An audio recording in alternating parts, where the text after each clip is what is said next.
Hello everyone, how are you doing? This is MD Tech here with another quick tutorial. In today's video, I'm going to show you guys how to hopefully resolve the video scheduler internal error you're getting on your Windows device. So specifically, if you're getting an IGDKM64.sys error. So this should hopefully be a quick tutorial, and without further ado, let's jump into it. And we're going to start by opening up the Start menu. Type in Device Manager. Best match that comes up should say Device Manager. You want to left click on that one time to open it up. And now you want to go left click on the little arrow next to display adapters right here. And now there should be a display adapter listed in this drop down.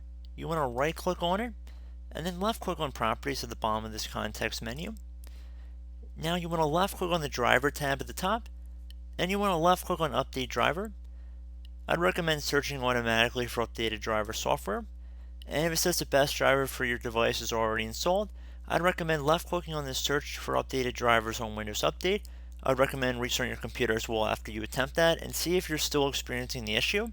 If you are, I'd recommend selecting the rollback driver option, which is currently grayed out on my computer because there is no previously installed version of the driver. And if that option is not available to you or does not resolve the issue, I'd recommend opening up a web browser. Doesn't matter which one. And you want to get over to Google, and you do want to take note of whatever your display adapter name was. Because I'm in a virtual environment, it's a little obscure, but most people should have an AMD or nvidia driver. So for example, let's say you had an AMD driver download. You can just type it into Google and you can go through the main page of AMD, or you can just click right from Google. It says AMD driver auto detect and then just follow the on-screen prompts. Again, you want to get it directly through the company, so you see AMD is in the domain here, amd.com.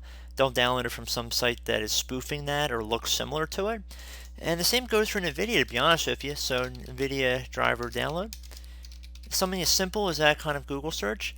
You can see it says automatically detect NVIDIA, and you can see it just keeps going from there. And again, look, it's an NVIDIA domain. It's very straightforward. If you know what to look for, you don't even really need to know what you're looking for. You just have to have an idea, and you can see what Google can produce. So you can see it's already scanning the system.